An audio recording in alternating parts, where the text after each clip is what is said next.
अगर इंडिया चाह भी ले तो भी वो अपने एग्रीकल्चर सेक्टर नहीं खोल सकता। ऐसा मैं क्यों कह रहा हूँ मैं आपको बताता हूँ। वो भी थोड़े दिन पहले यूएस में एक कंट्री थी 1974 में मोनसेंटो, वो ये एक राउंड अप केमिकल लगा के बेचते थे। मतलब जैसे फसलों के बीच में वीड जैसे ग्रास वगैरह जम जाती है तो वो केमिकल उस ग्रास को बिल्कुल खत्म कर देता था।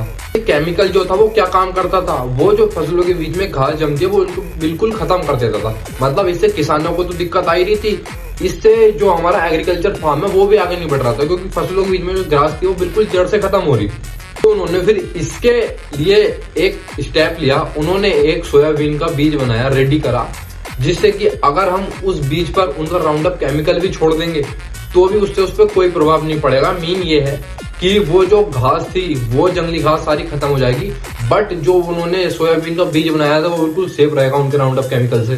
तो फिर जब ये जेनेटिकली बीज आए सोयाबीन के तो इससे फार्मर भी काफी अच्छे से उनका व्यापार चलने लगा।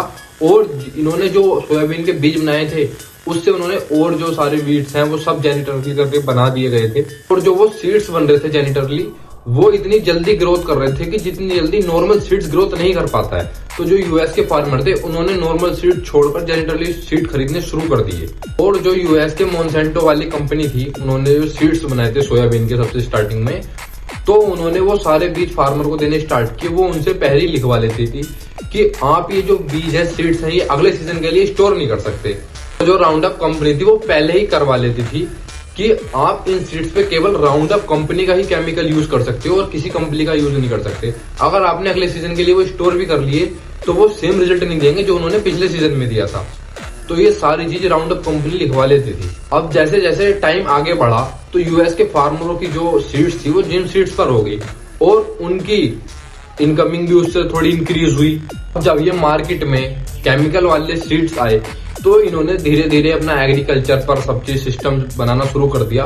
और जो नॉर्मल सीड्स थे वो जिम सीड्स की कंपेयर नहीं कर पा रहे थे, तो वो धीरे धीरे जब वो यूज ही नहीं हो रहे नॉर्मल सीड्स, तो वो जो जिम सीड्स थे वो रेगुलर हर सीजन में यूज हो रहे हैं। तो जो उनसे वो नॉर्मल सीड्स थे वो धीरे धीरे मार्केट से गायब होने लगे क्योंकि वो यूज ही नहीं हो रहे। इसी टाइम पर इंडिया के अंदर एक बहुत बड़ी दिक्कत चल रही थी। जो कॉटन फार्मर होता है इंडिया के अंदर तो उसमें एक कीड़ा होता है नाम का वॉलवॉर्म, जो कि कॉटन सीड्स को सारी खत्म कर रहा था और इंडियन फार्मर का इसमें काफी ज्यादा लॉस हो रहा था। और जो अमेरिका की कंपनी थी मोनसेंटो और इंडिया की कंपनी थी माइको, इन दोनों ने आपस में ही एक बीज तैयार किया, सीड्स तैयार किया कॉटन का जीएम के थ्रू, और वो मार्केट में उतारने लगे इंडिया के धीरे धीरे। इन कॉटन सीड्स को इस तरह डेवलप किया गया, जब वो उनसे कॉटन आते थे जो वो नाम का कीड़ा था वोम वो खुद ही मर जाता था। बट इससे प्रॉब्लम भी सोल्व हो गई और उनको जो फार्मर थे इंडिया के उनको काफी प्रॉफिट होने लगा। बट धीरे धीरे जैसे ही टाइम आगे बढ़ता गया इन जीएम सीड्स के थ्रू एक एक प्रॉब्लम सामने आने लगी, उनकी रियलिटी सामने आने लगी। वो किस केमिकल के थ्रू क्या अंदर ही अंदर खत्म कर रहे थे वो अब चीज सब सामने आने लगी। इंडिया के जो नॉर्मल फार्मर थे जो नॉर्मल सीड्स यूज कर रहे थे वो धीरे धीरे मार्केट से बाहर होने लगे क्योंकि वो जिम सीड्स का काफी कंपेयर नहीं कर पा रहे थे।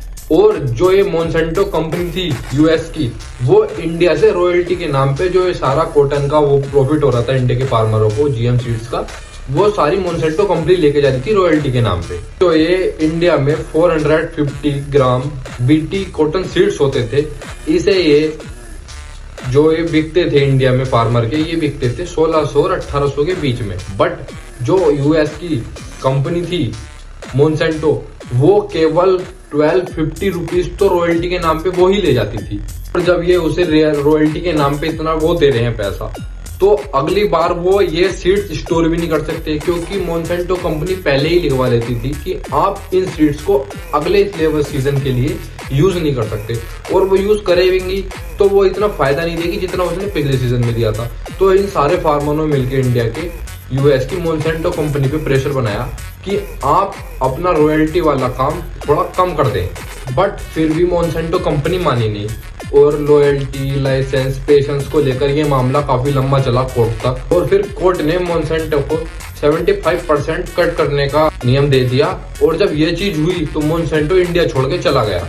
और जो ये लॉयल्टी वाली दिक्कत मैं आपको बता रहा हूँ, केवल यही दिक्कत नहीं थी जीएम सीड्स के साथ जो मोनसेंटो कंपनी थी, और भी कई सारी दिक्कतें उसके साथ लिंक्ड हैं। तो ये मोनसेंटो कंपनी के केमिकल वाले सीड्स थे जिम सीड्स, ये केवल नॉर्मल सीड्स नहीं थे, जहाँ पे नॉर्मल सीड्स उग रहे हैं, जहाँ नॉर्मल फार्मर अपने सीड्स उगा रहे हैं, वहां पर भी ये काफी ज्यादा प्रभाव डालते थे।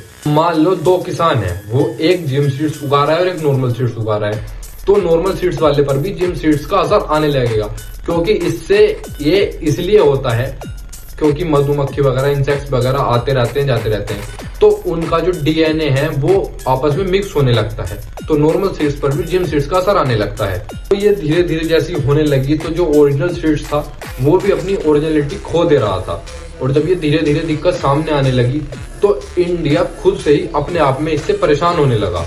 अगर इंडिया जीएम सीड्स यूज करेगा तो उस पर एक डिपेंडेंस तो यूज होगी, वो तो एक केस है ही, और जो नॉर्मल सीड्स हैं उसमें धीरे धीरे जीएम सीड्स की प्रॉपर्टी आने लगेगी। जो ये क्रॉप सीड्स हैं ये यूरोप, रशिया, सर्बिया, अल्जीरिया ये ह्यूमन कंजम्पशन के लिए बैन है, मतलब इंसानों के खाने के लिए बिल्कुल बैन है। जब ये चीज बैन है तो इंडिया को इंपोर्ट करने में भी काफी दिक्कत आएगी, क्योंकि जो कंट्री इसको यूज ही नहीं करती वो इसका कंसेशन करके बॉर्डर पे ही वो इसको कंसेशन के थ्रू बैन कर देगी। तो जो हमारी नॉर्मल सीड्स है वो जीएम सीड्स के साथ मिक्स हो गई तो वहां से लौटना काफी मुश्किल पड़ जाएगी। ये भी मान लो अब यूएस जो है वो काफी टैरिफ लगा रहा है, आने नहीं दे रहा है, तो हम जो जिम सूट्स है वो एज इट इम्पोर्ट कर लें परमानेंट के लिए इंडिया में, ताकि यूएस का जो प्रेशर आ रहा है इतने दिन से वो भी धीरे धीरे कम होने लगे।